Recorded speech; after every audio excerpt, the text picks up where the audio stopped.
സുജിത്തിന് മർദ്ദനമേറ്റ വിഷയം ഇപ്പോൾ ഉന്നയിക്കുന്നത് രാഷ്ട്രീയ പ്രേരിതമെന്ന് സേവ്യർ ചിറ്റിലപ്പള്ളി MLA പറഞ്ഞു. കുന്നംകുളത്തെ ആരോപണവിധേയരായ പോലീസുകാരെ പിരിച്ചുവിടുമെന്ന സൂചന ഇ. ചന്ദ്രശേഖരൻ നൽകി. 2 മണിക്കൂറാണ് ചർച്ചയ്ക്കായി സ്പീക്കർ അനുവദിച്ചിരിക്കുന്നത്.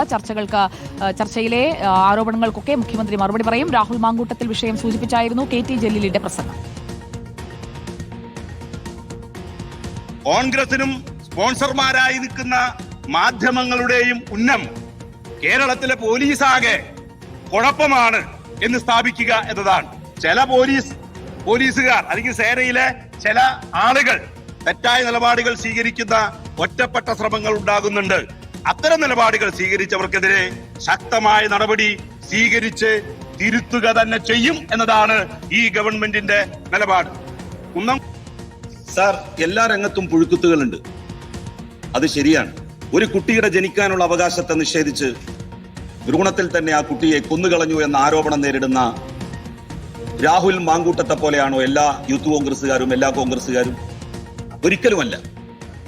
ഈ സഭയിലിരിക്കുന്ന കോൺഗ്രസിന്റെയും യൂത്ത് കോൺഗ്രസിന്റെയും ഒക്കെ നേതാക്കന്മാർ, അവരെ ഞാൻ ആ ഗണത്തിലല്ല ഉൾപ്പെടുത്തുന്നത്. ആർ റോഷിപാൽ നമുക്കൊപ്പം. ആർ റോഷിപാൽ, നല്ല രീതിയിലുള്ള ആരോപണങ്ങൾ അത് കൃത്യമായി തന്നെ ഉന്നയിക്കാൻ പ്രതിപക്ഷം ശ്രമിക്കുന്നുണ്ട്. അതോടൊപ്പം തന്നെ മുഖ്യമന്ത്രിക്ക് നേരിട്ട് മറുപടി പറയേണ്ട രീതിയിലേക്ക് മുഖ്യമന്ത്രിയെ തന്നെ ഒരു വിഷയമാക്കിക്കൊണ്ട് തുടങ്ങി വെക്കുന്നത് നമ്മൾ കാണുകയാണ്. ഇനിയിപ്പോൾ അടുത്ത 45-50 മിനിറ്റ് കൂടി ഈ ചർച്ച നീളാൻ പോവുകയാണ്. അതിൽ മുഖ്യമന്ത്രി പറയുന്ന മറുപടികൾ എന്താകും എന്നതാണ് നമ്മൾ ഉറ്റുനോക്കുന്നത്. കസ്റ്റഡി മർദ്ദനത്തിന്മേലുള്ള ചർച്ച എങ്ങനെ മുന്നോട്ട് പോകുന്നു? സുജയപാർവതി, 2 മണിക്കൂർ നീണ്ടു നിൽക്കുന്ന അടിയന്തര പ്രമേയ ചർച്ചയിൽ 1 മണിക്കൂർ പിന്നിടുന്നു. പ്രതിപക്ഷം നേരത്തെ തീരുമാനിച്ചതുപോലെ മുഖ്യമന്ത്രിയെ പ്രതിക്കൂട്ടിൽ നിർത്തിക്കൊണ്ടാണ് ആരോപണങ്ങൾ ഉന്നയിക്കുന്നത്.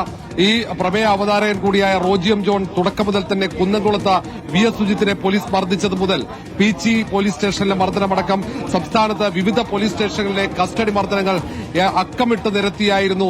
അവിടെ നടന്ന മർദ്ദനങ്ങളുടെ രൂക്ഷത, ആ ക്രൂര മർദ്ദനങ്ങളെക്കുറിച്ച് വിശദീകരിച്ചുകൊണ്ടാണ് സംസാരിച്ചത്.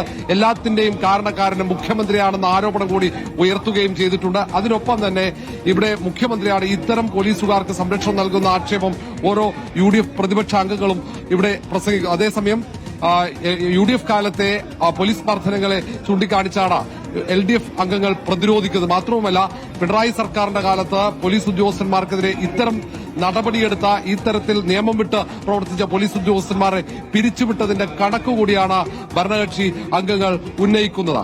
അതിനൊപ്പം തന്നെ കുന്നംകുളത്തും മറ്റു പോലീസ് സ്റ്റേഷനുകളിലും കസ്റ്റഡി മർദ്ദനത്തിന് നേതൃത്വം നൽകിയ പോലീസ് ഉദ്യോഗസ്ഥന്മാരെ സർവീസിൽ നിന്ന് നീക്കം ചെയ്യുമെന്ന സൂചന കൂടി ഭരണപക്ഷ അംഗങ്ങൾ അവരുടെ പ്രസംഗത്തിൽ പറയുന്നുണ്ട്. അത്തരം സൂചന കൂടി ഉണ്ടെന്നതാണ് പ്രത്യേകത. ഏതായാലും രാഷ്ട്രീയ വാദപ്രതിവാദത്തിന് ഈ അടിയന്തര പ്രമേയ ചർച്ച വേദിയായി കഴിഞ്ഞു. കാരണം ഓരോ UDF സർക്കാരിന്റെ കാലത്തെയും LDF സർക്കാരിന്റെ കാലത്തെയും പോലീസ് മർദ്ദനങ്ങളാണ് ഇവിടെ അക്കമിട്ട് നിരത്തി ഇരുവിഭാഗങ്ങളും ആരോപണ ശരങ്ങളായി ഉയർത്തുന്നത്. ഇത് ഇനിയും ഏതാണ്ട് 1 മണിക്കൂറോളം ചർച്ച നീണ്ടു നിൽക്കും. ഒരുപക്ഷെ മുഖ്യമന്ത്രിയുടെ പ്രസംഗം അതിനേക്കാൾ കൂടുതൽ സമയം നീണ്ടു നിൽക്കാം. ഈ ആരോപണങ്ങൾക്ക് മുഴുവൻ മുഖ്യമന്ത്രി അവസാനം മറുപടി പറയും. പ്രതിപക്ഷം ലക്ഷ്യമിട്ടത് ഒന്ന് മാത്രമാണ്, ആഭ്യന്തര വകുപ്പ് ചുമതലയുള്ള മുഖ്യമന്ത്രി പിണറായി വിജയൻ പ്രതിക്കൂട്ടിൽ നിർത്തി ഏറ്റവും പ്രധാനമായ ആരോപണങ്ങൾ ഉന്നയിക്കുക എന്നത്. ഒരുപക്ഷെ അടിയന്തര പ്രമേയമായി അതിന് അവതരണാനുമതി ലഭിക്കുമെന്ന പ്രതീക്ഷ പോലും പ്രതിപക്ഷത്തിന് ഉണ്ടായിരുന്നില്ല. പക്ഷേ അടിയന്തരാവസ്ഥ കാലം മുതൽ ഇങ്ങോട്ടുള്ള പോലീസ് അതിക്രമങ്ങൾ അക്കമിട്ട് നിരത്താനുള്ള അവസരമായിട്ടാണ് ഒരുപക്ഷെ ഭരണപക്ഷം ഈ അടിയന്തര പ്രമേയത്തിനുള്ള നോട്ടീസിനെ കണ്ടത്. അതുകൊണ്ടാകാം സഭ നിർത്തിവെച്ച് വിഷയം ചർച്ച ചെയ്യാനുള്ള തീരുമാനത്തിലേക്ക് സർക്കാർ എത്തിയത്. സുജയ, ഏതായാലും ഇപ്പോഴും ചർച്ച തുടരുന്നു. കടകംപള്ളി സുരേന്ദ്രനാണ് ഇപ്പോൾ അടിയന്തര പ്രമേയ ചർച്ചയിൽ സംസാരിക്കുന്നത്.